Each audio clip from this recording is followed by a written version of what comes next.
Pues les doy la bienvenida a este salón de actos del Ayuntamiento de La Orotava. Muchas gracias por estar aquí, gracias a los profesores también por acompañarlos. Esto es el segundo, diríamos el segundo acto de las Jornadas Cervantinas Villa de La Orotava en este año. Ayer fue la lectura del Quijote, que precisamente estuvo gente del Villalba y estupendamente, o sea que salimos todos muy contentos de la participación de todos los alumnos, pero curiosamente el Villalba actuó en último lugar y fue magistral, o sea que felicito al instituto por esa dedicación que tiene a preparar la lectura del Quijote, que siempre es importante.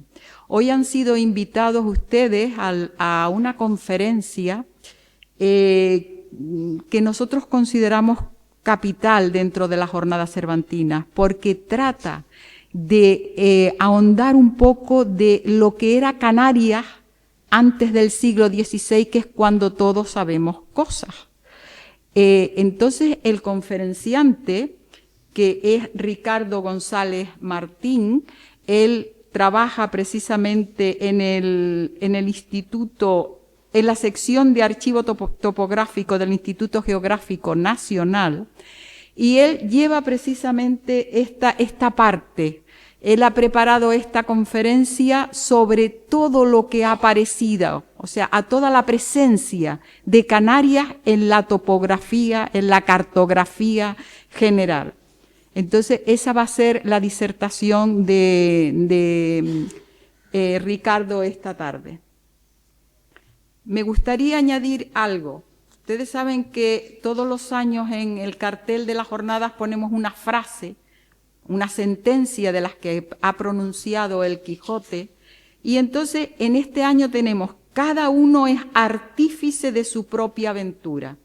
Yo he estado hablando con el conferenciante y veo que es un joven, es muy joven, más joven de lo que yo pensé en su momento, antes cuando hablábamos por teléfono, que no nos poníamos cara de lo que era, pero me ha estado contando pues toda su trayectoria desde que empezó la carrera y todo lo que ha tenido que hacer después. Entonces, a mí realmente me parece que ha sido enviado precisamente con esta frase, porque él ha sido artífice de su propia formación y del trabajo que tiene ahora. Si ustedes quieren, en el coloquio que espero que se abra después, también eso pueden preguntárselo, porque yo creo que a él no le importaría explicar todo lo que ha tenido que estudiar y trabajar para llegar a eso. Pero sin más, ya les dejo con el conferenciante y espero que disfruten del contenido de la conferencia. Muchas gracias por estar aquí. Bienvenidos a esta ponencia. Voy a ir hablando a lo largo de estos 50 minutos, más o menos una hora, sobre lo que tenéis aquí a mi derecha. Las Islas Canarias, un viaje cartográfico a través del tiempo y de la historia. Bueno, la realidad es que supongo que la mayoría habéis nacido aquí, sois de las Islas Canarias y por tanto vuestro mundo son estas islas. Lo que vamos a ver a lo largo de esta presentación es desde cuándo las Islas Canarias aparecen representadas, ¿vale?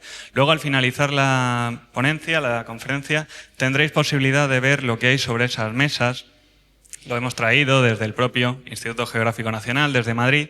Son algunas obras en las que vais a ver eso precisamente, cómo se representaba Canarias en el pasado, ¿vale? Por supuesto, cualquier pregunta que tengáis la podéis hacer cuando acabe la conferencia sin ningún problema, ¿vale? Vamos a estar hablando un poco desde la antigüedad hasta finales del siglo XVI, ¿de acuerdo? Bueno, si hablamos un poco de qué vamos a hablar, me voy a centrar principalmente en esa introducción. Vamos a hablar de la historia de las Islas Canarias, sobre todo desde cuándo las conocemos sobre todo desde el punto de vista europeo, ¿de acuerdo? Hablaremos también del conocimiento geográfico y sobre todo me importa más el astronómico, ¿de acuerdo? Vamos a hablar de estrellas, no por supuesto a un nivel altísimo y que vais a saber entender de sobra, pero necesitamos aprender un poco, antes de hablar de mapas, de cómo era el conocimiento a partir del cual se pudieron realizar los mapas. Pasaremos después de la antigua Grecia a la Edad Media, precisamente, y ahí hablaremos de mapas islámicos, cartas náuticas, eso que aparece ahí de geografía de Ptolomeo y sobre todo lo que más vais a conocer en 1492, ese año conocido por el viaje que realiza Cristóbal Colón hacia, luego hablaremos hacia dónde, qué quería encontrar y demás. Y por último, en el Renacimiento abarcaremos el siglo XVI con ese nuevo mundo, hablaremos de América, hablaremos de Magallanes y Elcano, es decir, los autores de la primera vuelta al mundo, además del tornaviaje, que no sé si lo conoceréis, luego hablaremos de qué es lo que es, y demás obras y demás. Bueno, vamos a hablar desde cuándo conocemos las Islas Canarias, ¿de acuerdo? Sobre todo siempre desde el punto de vista europeo, ¿de acuerdo? Vamos a hablar evidentemente de desde cuándo desde Europa, al sur de Europa principalmente, viaja a las Islas Canarias y se las encuentra, ¿de acuerdo? Y a partir de entonces podemos tener en nuestra mente conciencia de que existen unas islas más allá de, o en mitad del Atlántico, mejor dicho, más allá de lo que es Europa, que claro, lo que nosotros conocíamos principalmente en Europa, en el sur de Europa, es el mar Mediterráneo. Una vez lo superamos por el estrecho de Gibraltar, pues evidentemente se abre un abanico gigante, un océano gigante que es el Atlántico y que cuenta con muchísimas islas, entre ellos las Canarias. Bueno, pues vamos a hablar de hipótesis sobre qué civilización fue esa primera civilización que llegó a Canarias, ¿vale?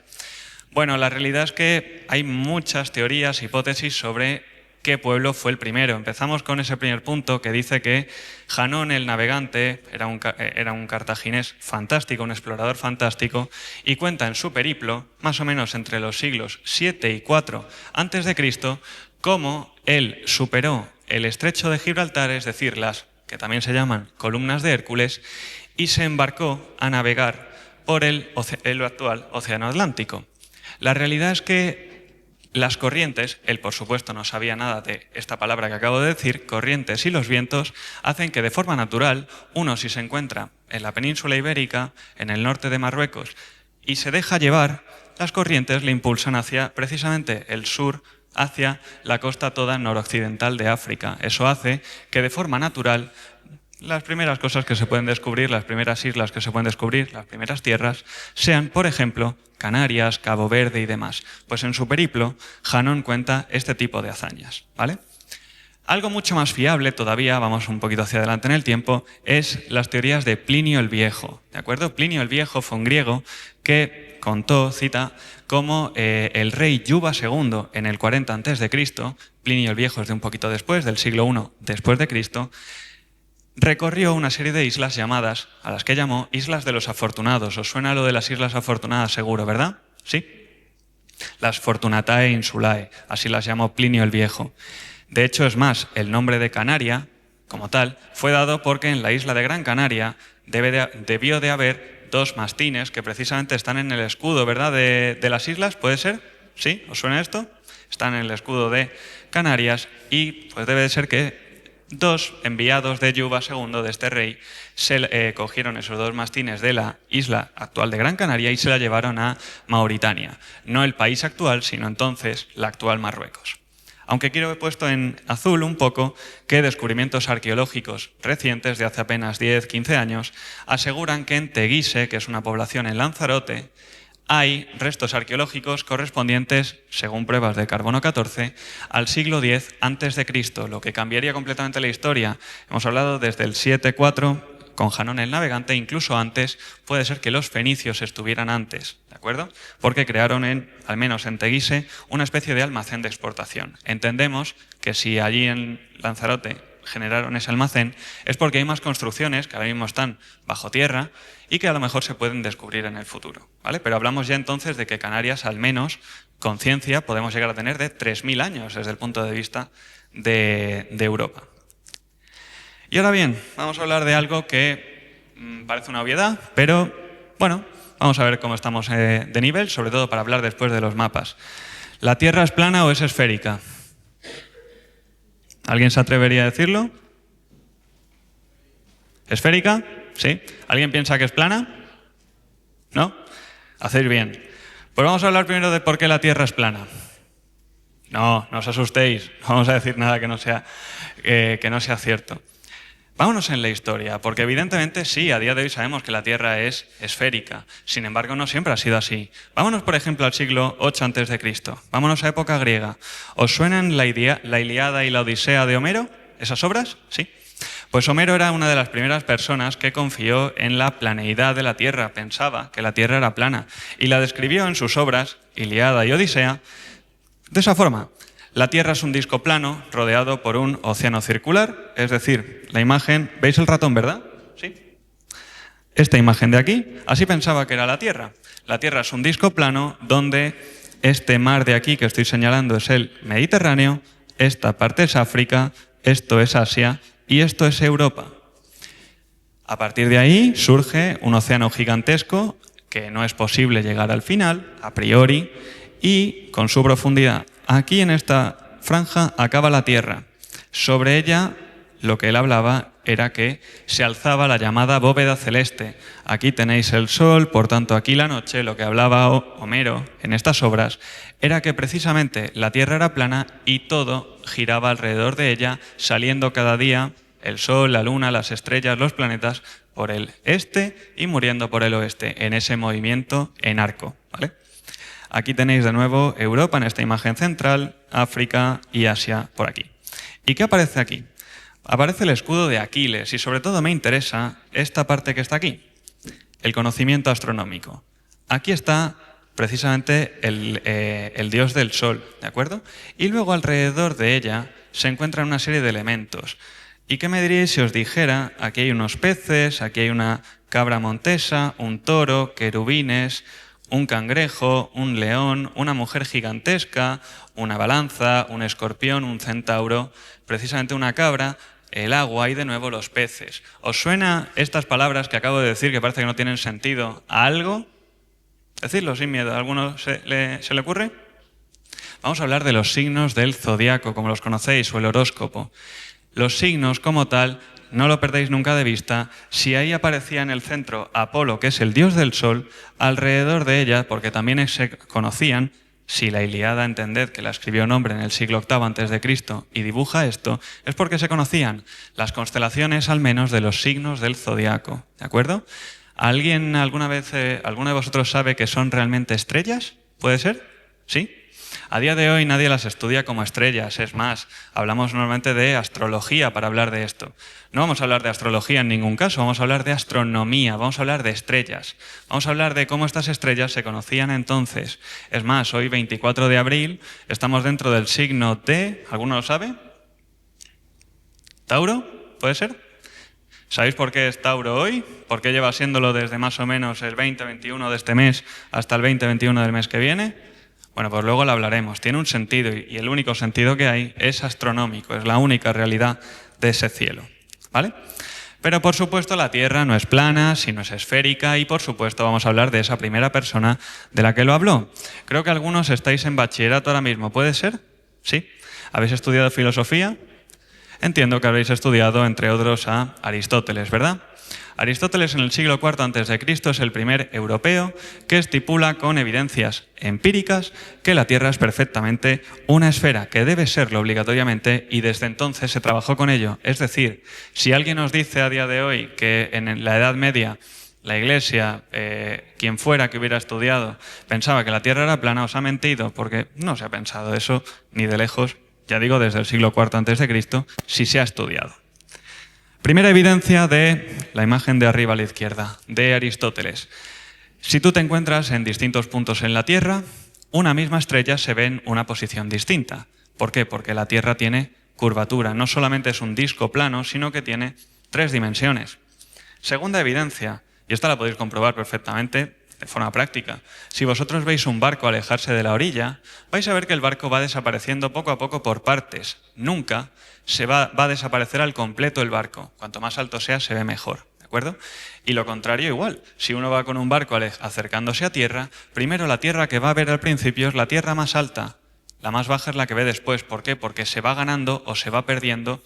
¿Entendéis la curvatura del globo? ¿De acuerdo? Esto no puede ser si la tierra es plana. No se puede dar este efecto. Otro más. Hace poquito, hace un par de semanas, 3 semanas, hubo un eclipse solar, ¿verdad? ¿Lo pudisteis ver? Aquí en Canarias se veía bastante bien. Bueno, hubo un eclipse solar. ¿Qué significa un eclipse solar? Que si tenemos aquí la Tierra, aquí la Luna y aquí el Sol, y los 3 están ese día alineados, sus centros están alineados, o bastante alineados, pues eso Ese día el Sol ilumina la Tierra, pero si la Luna está delante, es un obstáculo para que nos llegue toda la luz del Sol. El Sol, de alguna forma la Luna, es un obstáculo de la luz del Sol. Bueno, pues cuando hay un eclipse lunar pasa lo contrario. Imaginaos que aquí está el Sol iluminando la Tierra, en esta parte es de día, y la Luna está detrás. En esos días debería haber luna llena, perfecta además. Sin embargo, si hay un eclipse lunar, significa que los tres están alineados de esta forma y que la sombra que genera la Tierra, igual que vosotros, igual que todo objeto opaco, como la Tierra, como el ser humano, cuando somos iluminados, generamos sombra.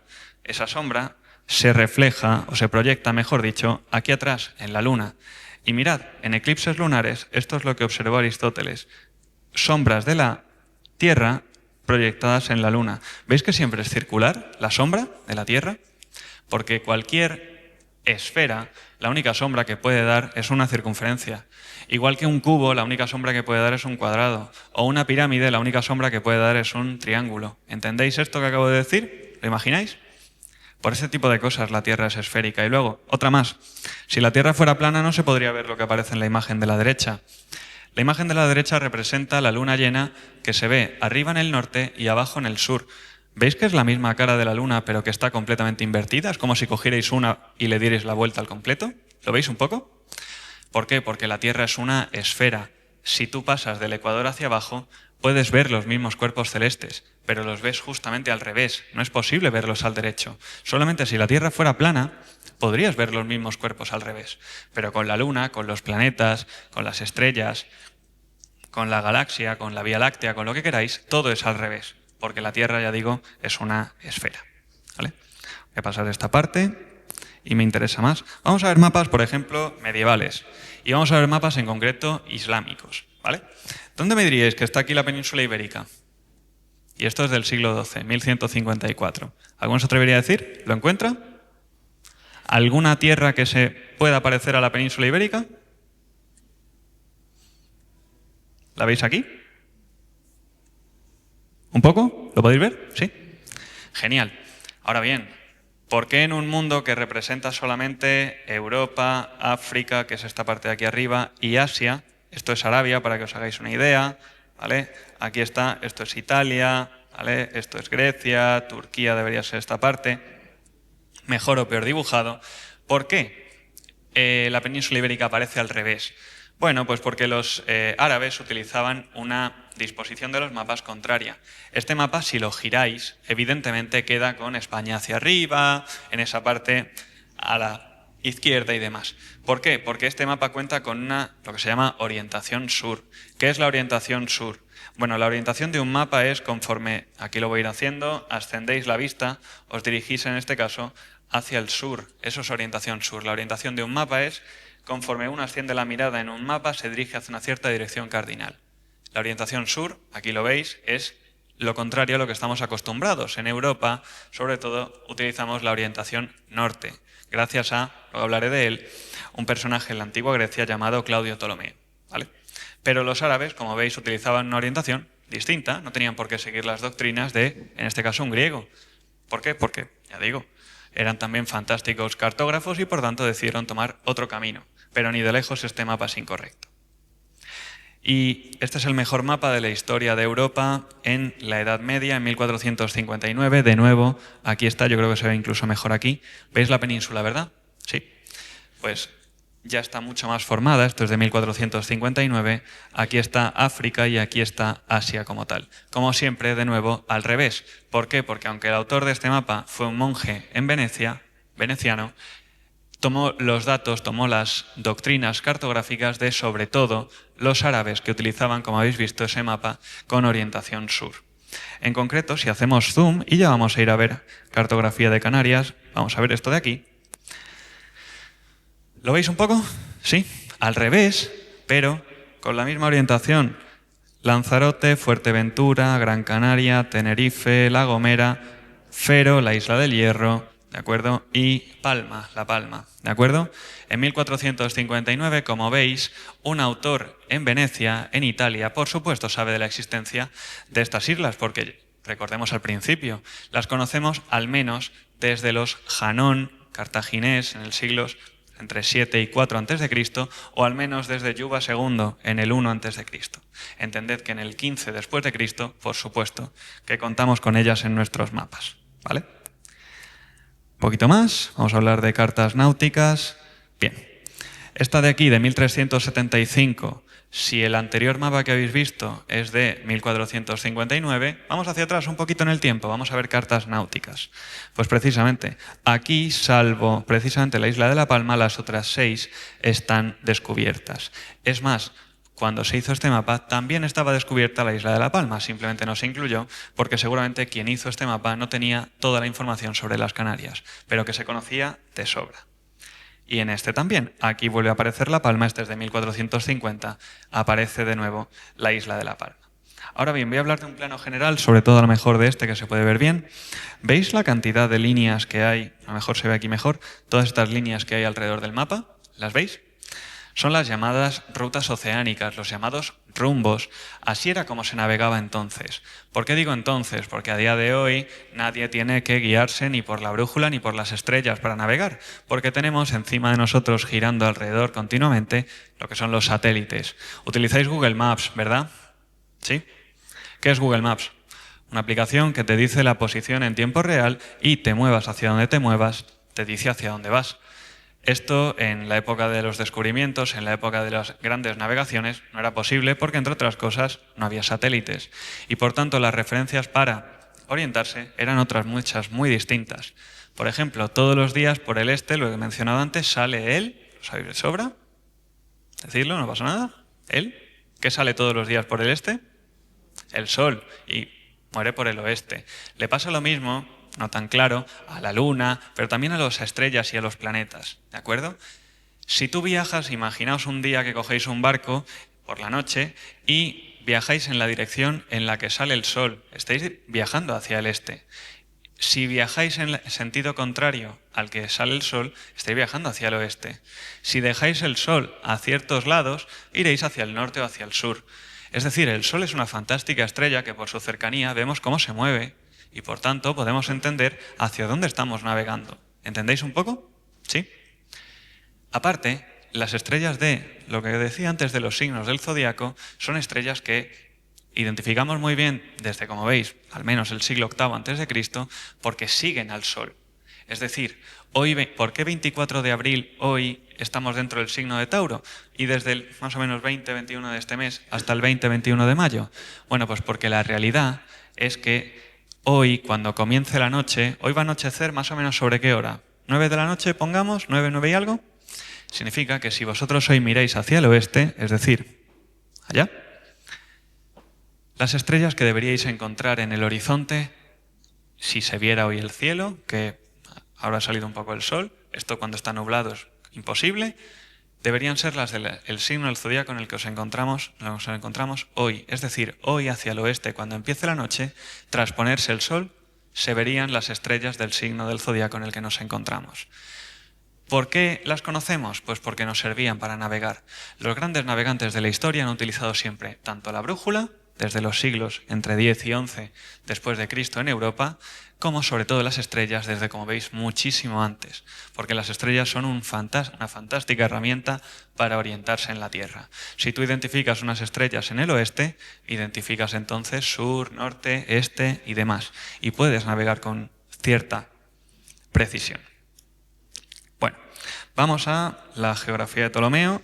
Vamos a precisamente esta imagen de aquí. Ptolomeo fue un griego que en el siglo II después de Cristo es de alguna forma el padre de la cartografía antigua, de la antigua Grecia, y como veis aquí vamos a hablar de, en una parte de su obra, habla de las islas adyacentes a Libia, antiguo nombre que se le daba a África al completo, en el océano occidental, es decir, el Atlántico.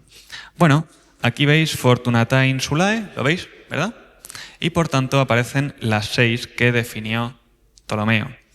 Y les dio valores a todos los puntos que determinó. De esta columna es longitud, un grado es el origen, y sobre todo latitud, que son los puntos diferentes, ¿vale? En concreto dio esto de aquí, con sus mapas. Este es un mapa de, así se consideraba, África hasta el Ecuador, precisamente. Esto es la Libia interior, y aquí en esta parte de aquí están precisamente las islas. Según Ptolomeo, todas tienen la misma longitud. Evidentemente no es cierto. Tienen todas distinta longitud. Están dispuestas, de hecho, de oeste a este, sin ningún tipo de problema, ¿vale? Sin embargo, él se equivocó en ello, las definió de norte a sur. Pero bueno, vamos a ver qué nombres le dio entonces. La primera de ellas, la que está más alta, Aprositus. Aprositus significa, de alguna forma, inalcanzable. Debería ser Lanzarote, ¿de acuerdo? Es la que más latitud tiene en esos datos, Lanzarote es, y además es la primera que te encuentras si viajas desde Europa. Por tanto, Aprositus debería ser la primera. Y Unonis es Tenerife, según los antiguos escritos. O Pluitala es La Gomera. Fuerteventura sería Casperia, Canaria, ya hemos dicho Gran Canaria, por las teorías de Plinio el Viejo, y como tal, Pintuaria el Hierro, ¿vale? ¿Por qué Pintuaria el Hierro? Porque es la que está más al sur, y es cierto, es la que está más al sur realmente, ¿vale? La que tiene una latitud un poquito más pequeñita, ¿vale? Ese mapa lo vais a poder luego ver ahí en directo, ¿vale? Era como se pensaba que era el mundo en el año 1470 aproximadamente. Y aquí tenéis de nuevo las Islas Afortunadas, esas 6 islas que definió Ptolomeo, ahí dibujadas, ¿vale? Bueno, ¿esto qué es? La península ibérica, ¿verdad? Sin embargo, un poco rara, un poco mal dibujada, ¿verdad? Bueno, con los datos de Ptolomeo en el siglo II después de Cristo, evidentemente no tenía toda la verdad. Así se dibujan los mapas según Ptolomeo. Sin embargo, en 1470 de sobra conocemos España y que no tiene esa forma. ¿Veis la diferencia entre si se hubiera dibujado en el siglo II después de Cristo y en el siglo XV? ¿Veis la diferencia, verdad? Está bastante corregido ese cuerno, que era esta parte tan agigantada, que es el Cabo de San Vicente, el Golfo de Cádiz, y precisamente se define mucho mejor, sobre todo también la costa del Mediterráneo, ¿vale? Para que veáis diferencias. Ese mapa, que también está ahí, es sobre todo para hablar de lo que estudió, entre otras cosas, Colón para realizar su viaje. El mundo a priori estaba conformado por aquí está Europa, aquí está África y aquí está Asia. Evidentemente, 3 continentes. ¿Cuántos continentes hay a día de hoy o consideramos a día de hoy? ¿Alguien sabría decirlo? ¿5? ¿Nada más? En concreto consideramos 6, o mejor dicho, vamos a hablar de por qué 5 y por qué también puede ser correcto. La realidad es que a Europa, a Asia y a África hay que sumarle América, hay que sumarle Oceanía, 5, y hay que sumarle la Antártida, ¿de acuerdo? Los 6 son 6 continentes.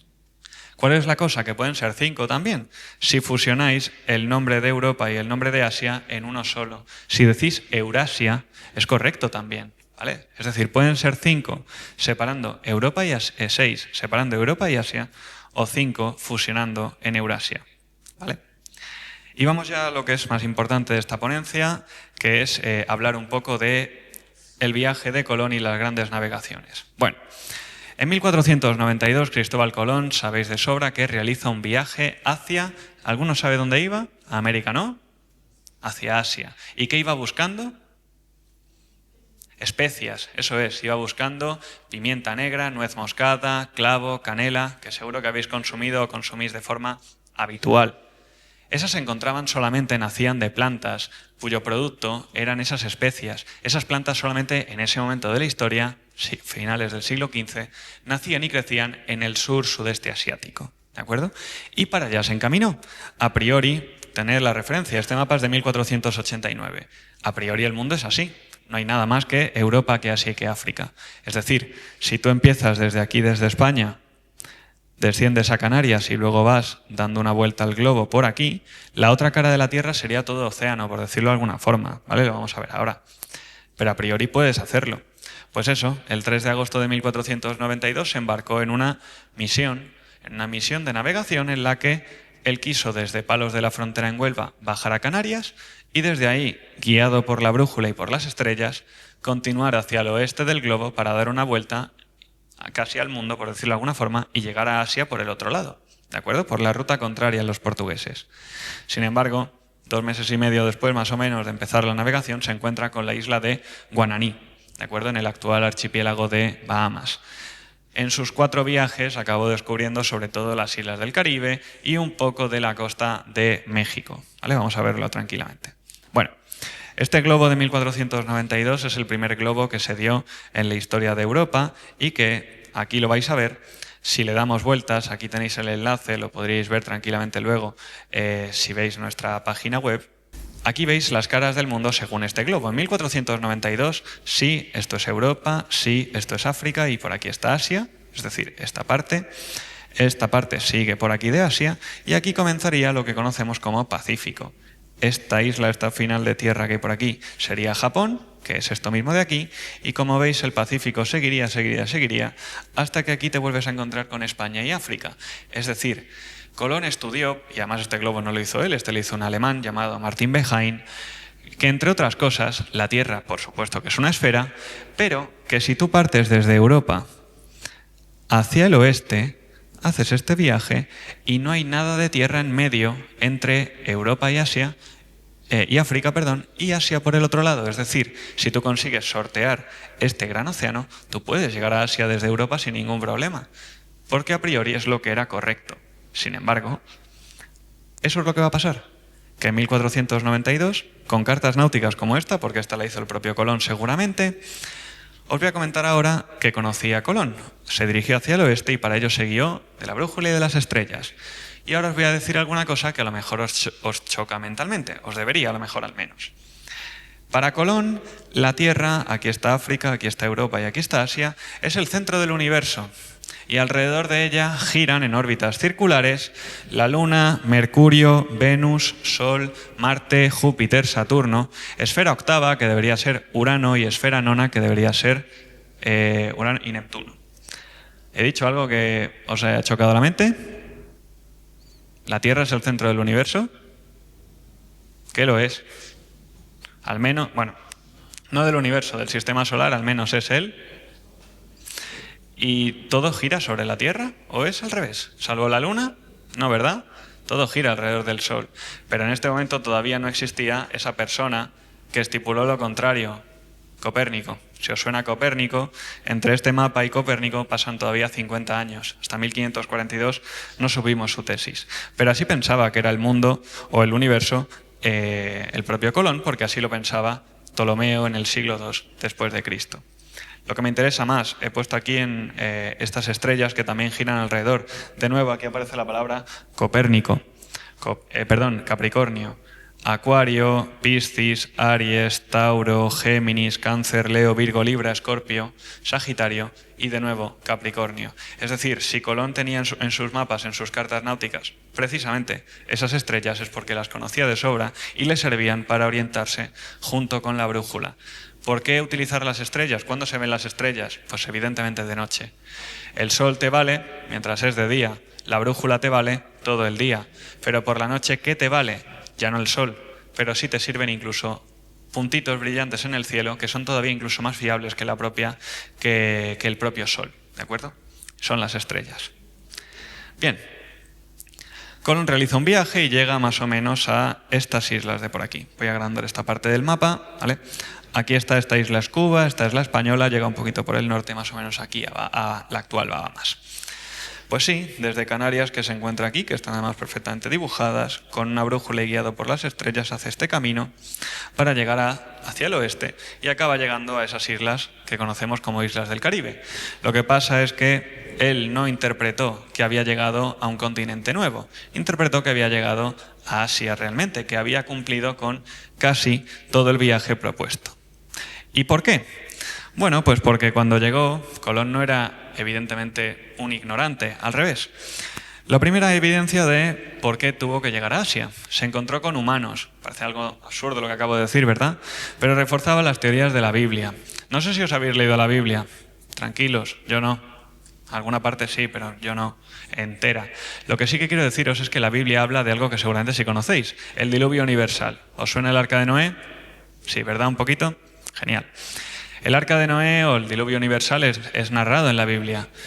También la Biblia narra qué pasa después. Bueno, humanos a priori, según la Biblia, solo podía haber en 3 continentes, en Europa, en Asia y en África. Si Colón viajó desde Europa y se alejó yendo hacia el oeste, la tierra que encontraría tenía que ser Asia si encontraba humanos. Encontró humanos, por tanto, si él se había alejado de Europa y de África al ir hacia el oeste, pues si humanos solamente puede haber en esos 3 continentes, pues obligatoriamente tenía que haber llegado a Asia. ¿Vale? Además también fue encontrando especias. ¿Cuál? ¿Os gusta la comida mexicana, por ejemplo? Una de las especias principales de esa comida es el chile, algo que también empezó a encontrar. No encontró las especias que él buscaba, pero al encontrar otras, entendió que ya empezó a encontrar islas de especias, islas que se encuentran en el sur-sudeste asiático. Además, para entonces pensaba que la Tierra era bastante más pequeña de lo que realmente era. Que era una esfera, sí, pero que era una esfera más pequeñita y que, por tanto, tardabas menos distancia, con menos distancia recorrida, en el fondo llegabas mucho más fácil a Asia. No era cierto, pero era lo que se pensaba, ¿vale? Y por ello, entre muchas cosas, murió en 1506 pensando que había llegado a Asia. Bien, este mapa de 1502, ¿veis esta línea de aquí? ¿Os suena el Tratado de Tordesillas? El Tratado de Tordesillas es ese tratado en el que España y Portugal firmaron que si desde Cabo Verde tú cuentas 370 leguas, es decir, unos 1.800 kilómetros, hacia el oeste, estableces un meridiano que separa el poder del mundo en un territorio de aquí hacia el este, desde el meridiano de Tordesillas hacia el este, defines el poder de Portugal y hacia el oeste el poder de España. Pues ahí tenéis también por qué Colón viajó hacia el oeste. Porque los portugueses llegaron a esas islas a las que también iban, o ese sur-sudeste asiático, a esas especias por la ruta del este, la contraria. Y aquí entra en juego Américo Vespucio. En la época de Colón, esta vez realizó 3 viajes, en 1499, 1501 y 1502, viajó a la tierra que supuestamente era Asia. Sí, Colón estaba en lo cierto. Pero la realidad es que él viajó sobre todo a lo que es el norte de Venezuela y el este de Brasil, es decir, a una tierra completamente distinta a la que llegó Colón, e interpretó de forma, esta vez sí correcta, que era esa tierra a la que había llegado. Bueno, por supuesto, la flora, la fauna, la meteorología, las especias que uno encuentra cuando llega a América no son ni de lejos la flora, la fauna, la meteorología y las especias que uno encuentra cuando va a Asia. Esto es evidente. ¿Osos panda veis en América, por ejemplo? ¿O bambúes? No, ¿verdad? Por ejemplo, ¿vale? Por poner 2 ejemplos absurdos, pero que nos pueden ayudar a entender, ¿vale? Colón apenas llegó a unas islas del Caribe, las que habéis visto antes, y a muy poquita tierra. Pero para cuando viajó Américo Vespucio, aunque era en su época, él descubrió mucha más tierra firme que él. Él descubrió el verdadero continente, en este caso la parte de Sudamérica, pero descubrió mucha más tierra. Poquito a poco entendió que si la tierra cada vez que encontraba era más grande y que la flora y la fauna no tenía nada que ver entre América y Asia, pues por supuesto, esto tenía que ser un nuevo mundo. A día de hoy, si vosotros vais a América, cogéis Google Maps, hacéis zoom out y veis que estáis en un mundo completamente distinto a Europa, África o Asia. En su momento, al no tener una perspectiva desde arriba, este tipo de evidencias visuales, que la flora, la fauna no es la misma, que las personas que te encuentras no son las mismas, ni tienen rasgos parecidos y demás, son las que te ayudan a pensar que podías estar en un nuevo mundo, ¿vale? Escribió 2 de sus grandes obras, Mundus Novus, Letera también, y le catapultaron como el padre del Nuevo Mundo porque Américo Vespucio sí fue el que creyó en que esa tierra que encontró Colón era realmente un nuevo mundo y no era Asia. Esa fue la diferencia entre Colón y Américo Vespucio. Ahora, eso sí, el nombre de América se debe a un error, ¿de acuerdo? ¿Por qué? Por este mapa. El autor de este mapa es, ahí lo tenéis abajo, Martin Balsemüller, un hombre que en Alemania, al estudiar las tesis, este mapa es de 1507, al estudiar las tesis de los Colón, de los Américo Vespucio, de por supuesto todos y cada uno de los navegantes que fueron navegando hacia esta parte del globo, que precisamente esto es América, se empezó a dar cuenta de que sí, de que seguramente Américo Vespucio tenía razón. Américo Vespucio siempre creyó en que esto de ahí, la parte de la izquierda, era un mundo nuevo, que de alguna forma el mundo no estaba solamente formado por Europa, por África y por Asia. Y estaba en lo cierto. El que hizo este mapa le nombró a este mundo nuevo a América. Aquí aparece el topónimo América para nombrar al nuevo mundo. Es más, Américo Vespucio aparece aquí, en esta parte superior del mapa. Voy a ponerla para que lo veáis. En esta parte superior, si le hacemos zoom, aquí aparece Américo Vespucio. Se le consideró el padre del nuevo mundo, pero también el descubridor del nuevo mundo. Descubridor, ni de lejos, ¿de acuerdo? Ya fuera Colón en 1492, ya fueran, ¿os suena la historia de los vikingos en torno al año 1000? ¿Os suena esta historia? ¿Cómo pudieron llegar antes? Sí. A día de hoy hay pruebas genéticas que lo atestiguan. Por eso, entre otras cosas, en la presentación no he puesto en ningún caso descubrimiento de América por Colón. ¿Por qué? Porque los vikingos seguramente fueron en torno al año 1000, es decir, 500 años antes que Colón, los primeros que pisaron el nuevo mundo. Aunque no lo supieran seguramente, ni se dieran cuenta que era un nuevo mundo, pero que lo pisaron sí. ¿Vale? Y por aquí la cartografía un poco portuguesa, sobre todo aquí veis India, es decir, el sur. Esta parte era toda portuguesa, la parte de África y sobre todo la parte del sur de Asia era toda de poder portugués. Esta península es India, esto es Ceilán y esto es Indochina. Aquí ya poquito a poco esas islas a las que se iban buscando ambos, ¿vale? Las islas de las Molucas, sobre todo donde se encuentra el clavo. La pimienta negra, por ejemplo, se encontraba en India y demás. Bueno, vamos allá con, entonces, ya que Colón se ha quedado en América, en la actual América, vamos a ver quiénes sí, desde parte de España, llegan a Asia. La realidad es que con el fracaso, ahí lo pongo de Colón, lo pongo siempre entre comillas, Colón, si quería llegar a Asia y llegó realmente a América, pues por supuesto Colón había, entre comillas, fracasado. Lo que pasa es que evidentemente no se le toma a Colón como un fracasado ni de lejos. Era igual de buen navegante que Magallanes, que Elcano y seguramente mejor que ellos dos, porque es el primero que se atreve a hacer esa navegación en la que a priori tenía que haber tenido éxito. La realidad es que España se encuentra con un continente nuevo. El viaje a las Molucas, a esas especias, a Asia, era sencillo porque el océano te lo permitía.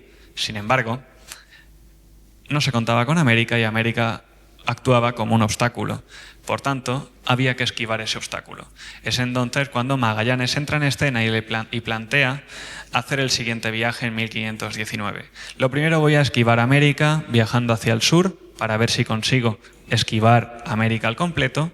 Y lo segundo, voy a viajar por entonces el Mar del Sur, el Pacífico, para ver si entonces llego a Asia realmente. Esto que acabo de decir, esquivar América y viajar por el Pacífico, parece muy sencillo, lo acabo de decir en apenas 1 o 2 segundos. Esto, ya solamente plantear esto era una misión prácticamente suicida. ¿Por qué? Porque se iba a navegar por zonas no navegadas hasta entonces y sobre todo muy, muy peligrosas sin saber que lo eran, ¿vale? Pero bueno, afortunadamente para la historia de España, el 10 de agosto de 1519, desde Sevilla sale Magallanes liderando una flota de 5 naves, pasa por Canarias, viaja hacia el sur de América, encuentra casi su final, el Estrecho de Magallanes. Su final realmente está en esa isla donde está el Cabo de Hornos, si os suena un poco, y a partir de ahí se embarca en una navegación por el Pacífico. 2 años más tarde, prácticamente, el 16 de marzo de 1521, Magallanes llega a Filipinas, a las Islas Filipinas. Se convierte entonces en el primer europeo en navegar y en completar una ruta por todo el Pacífico. ¿Por qué digo esto?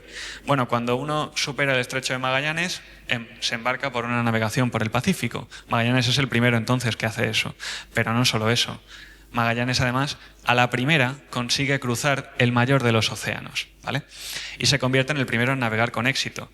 De las 5 naves, una se rindió en el Estrecho de Magallanes, volvió a España, y otra cayó con gran parte de la tripulación durante el viaje hacia el Pacífico. A Filipinas apenas llegaron 3, entendéis que, por supuesto, las naves, los barcos que fueron, llegaron a Filipinas prácticamente destrozados, ¿vale? Pero Magallanes muere, lamentablemente para él, y asume el testigo de la navegación, Juan Sebastián Elcano. Él es el que, desde el hemisferio norte, en las Islas Filipinas, desciende, cruzando el Ecuador de nuevo, al sur para llegar a las Molucas, las islas donde las especias, las plantas que hay allí, muchas de ellas dan como resultado el clavo de olor, ¿vale? Que se utiliza para, sí, condimentar, entonces también para conservar las comidas y que utilizamos en nuestras comidas hoy en día. Desde entonces saqueamos las Molucas a espaldas de los portugueses, es decir, cometimos una ilegalidad porque no eran nuestras por el Tratado de Tordesillas y decidimos, Juan Sebastián Elcano decidió lo siguiente: como cruzar de nuevo el Pacífico y de nuevo el Atlántico, es decir, hacer el mismo camino de ida, pues hacer el mismo de vuelta, es una misión prácticamente imposible porque ya en la ida nos ha costado muchas bajas, un deterioro evidente de los barcos, etcétera. Voy a navegar por un mar que sé que evidentemente es un poquito más pacífico, el Índico, aunque me arriesgue a navegar por zona portuguesa, porque el Tratado de Tordesillas iba desde casi América a Asia por el otro lado. España tenía América por un lado y todo el Pacífico por el otro.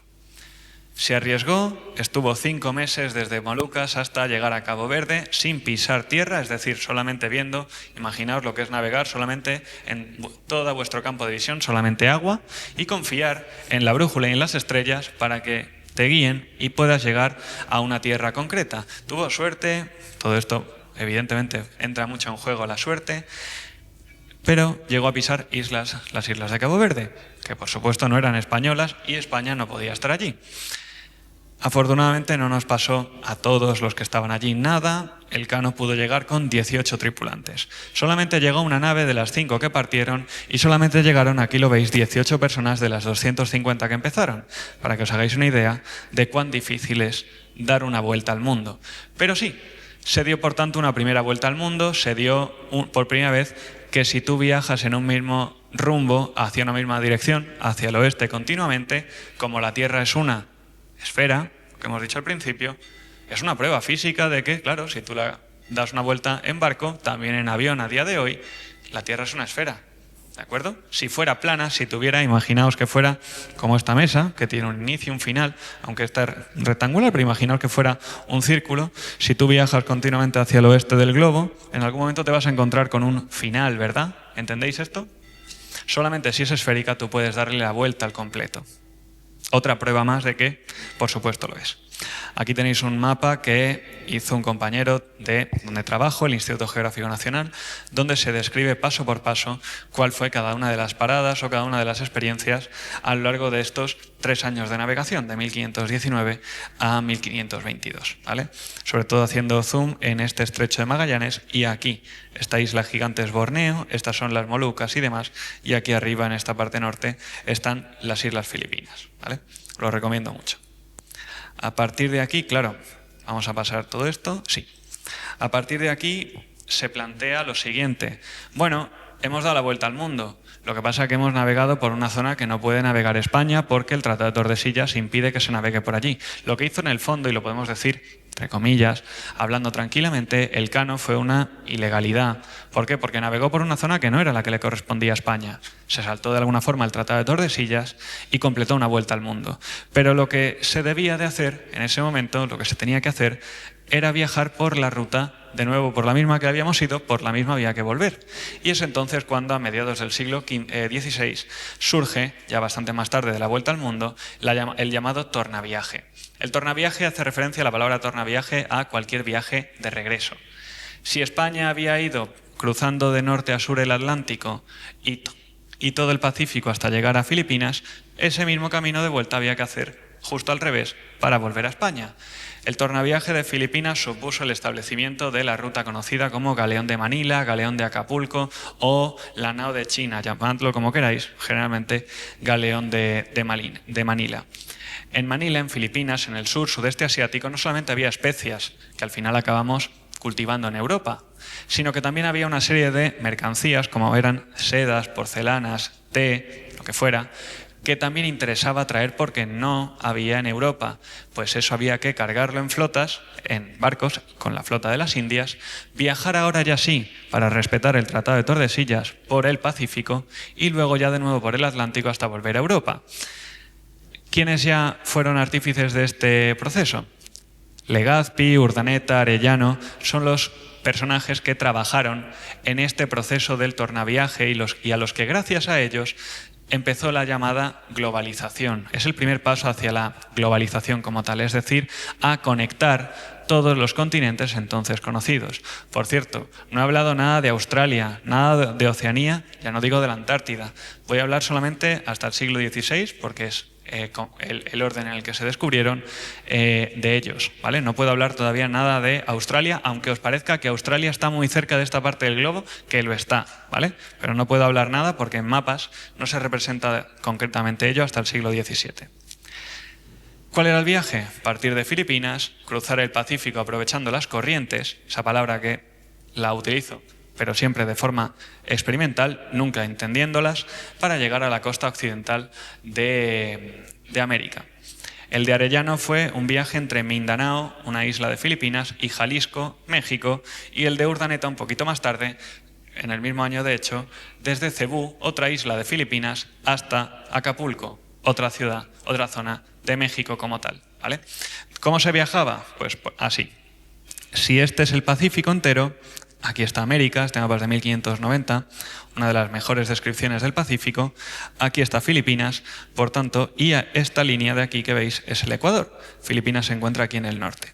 Lo que se quería era navegar hacia el noreste, esto es Japón, ¿vale? Aquí están las Japón, las islas que forman el archipiélago de Japón, y bordear entonces la costa hasta llegar, esto es California, hasta la costa de México. ¿Veis el viaje de vuelta? Sí. ¿Por qué? Porque el de ida era tal que así, justamente por aquí, por el sur. Hacer un viaje así, ¿veis que estoy siguiendo un sentido de las agujas del reloj? ¿Lo veis? ¿Lo entendéis? Esto no se sabía entonces, ¿por qué? A día de hoy sí, en el siglo XIX apareció un físico llamado Coriolis, que estableció el efecto que lleva su nombre. El efecto Coriolis es el que estipula que los vientos, las corrientes en el norte, en el hemisferio norte, circulan en sentido horario.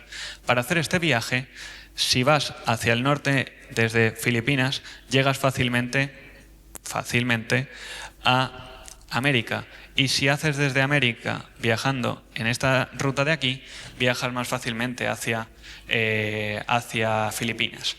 Si hacéis el mismo camino al revés, las corrientes van a ir en contra de vosotros. Como evidentemente un viaje larguísimo por el mayor de los océanos no es recomendable hacerlo contracorriente, lo mejor era adaptarse a la naturaleza. No entendíamos por qué, pero nos acabamos adaptando. Por supuesto, entre la vuelta al mundo y esto pasan 40 años, más de 40 años. ¿Por qué? ¿Por qué pasaron tanto tiempo? Porque entender las corrientes, entender que era complicadísimo navegar por este tipo de mares, casi todo desconocido, y sobre todo con elementos que no controlas, como son las corrientes y los vientos, hacían que tuvieras que tener bastante cuidado con lo que hacías, ¿vale? Y ya vamos a ver por último mapas mucho más actuales. Bueno, aunque parezca que son bastante antiguos estas descripciones, esto es de 1534, y aquí tenéis Iunonis, esto es Tenerife, y por tanto esta ya una descripción, por ejemplo, de montañas, este es el Teide, ¿de acuerdo? Si lo veis aquí, como Canaria, Gran Canaria, este es el Pico de las Nieves y demás. Ya digo, pues un poco descripciones de ya no solamente las islas, sino hacia el interior, ¿vale? Esta es otra imagen, ¿vale? Este es Mercator, vale. Esta es una de las últimas adquisiciones que hemos hecho en el IGN. Es un mapa del mundo que, como veis, incluye las Europa, África, Asia, América. Así era el mundo más o menos en el año 1570 y así era el continente teórico que debía de haber en el sur. No es la Antártida, ¿de acuerdo? Se le llama así, Terra Antártica, Terra Incógnita, ¿vale? Pero no es tal cual así. La Antártida no tiene ni esa forma ni, por supuesto, tiene ese tamaño, ni de lejos. Lo que pasa es que si alguna vez habéis probado a coger una esfera, una bola, y llenarla de arena solamente por uno de los hemisferios, por ejemplo, ponerle una masa en uno de los hemisferios solamente, si lo tiráis al mar, ¿de acuerdo? Y fijáis esa arena, ¿qué pasará? Que la arena siempre se quedará en la parte de abajo, ¿verdad? Nunca la arena se quedará en la parte de arriba. Pues la realidad es que mirad desde el Ecuador. Si elimináis esto de aquí en color blanco, todas estas tierras están en el norte. Y mirad qué pocas hay en el sur, solamente en ese momento de la historia, un poquito de África y un poquito de Sudamérica. Las masas del norte siempre fueron superiores a las del sur, y lo es a día de hoy. Pero en su momento se entendía que si esto no era igual en el norte que en el sur, la Tierra de alguna forma iba a volcar. No es cierto, porque las teorías físicas a día de hoy no son estas, pero en 1570 entended que todavía los Pascal, ya no digo Newton todavía, y personajes de ese estilo no habían dado sus tesis porque no habían nacido todavía. Entended que, por supuesto, la historia es un cúmulo de aportaciones científicas. Aquí tenéis África, perfectamente descrita en el siglo XVI, y en concreto, aquí están, las leéis bien, ¿no? Aquí están, bueno, de hecho la Graciosa, Lanzarote, Fuerteventura, Canaria, Gran Canaria. Tenerife no aparece nombrada, pero es esta isla, La Palma, La Gomera, El Hierro y demás, ¿vale? Y este, por ejemplo, del año 1595, ya acabando un poco, aquí están de nuevo las islas. Este mapa es del mismo autor del anterior, el llamado Theatrum Orbis Terrarum, que es el primer atlas moderno, ¿vale? Un atlas es un libro en el que se compilan una gran cantidad de mapas, evidentemente. Pues el primer atlas moderno fue este de aquí, ¿vale? En sus distintas versiones, esta la de 1595, y aquí se encuentran entonces esas Islas Canarias, ¿vale? Ya por último, no he hablado nada, porque esto es hasta el siglo XVI, he dicho antes Australia, ¿vale? Australia es pisada por primera vez, si el hecho de descubrir lo llamamos como pisar una nueva tierra, los primeros que pisaron Australia fueron los holandeses y la llamaron Nueva Holanda, en torno al año 1606, ¿de acuerdo? Pero que fueran los primeros que la pisaron no significa que fueran los primeros que la vieron. Este mapa es español, ¿de acuerdo? De Joan Martínez en 1587, y aquí están las Molucas, ¿vale? Quiero centrarme sobre todo en esta zona de aquí.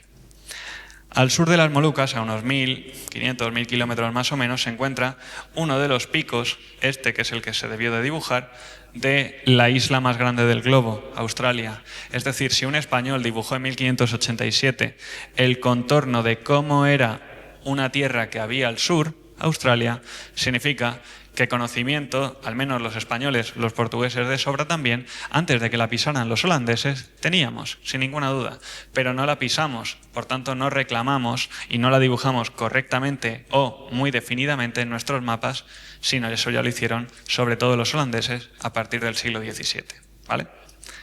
Así que ya para terminar, las conclusiones, y más o menos he llegado bien el tiempo.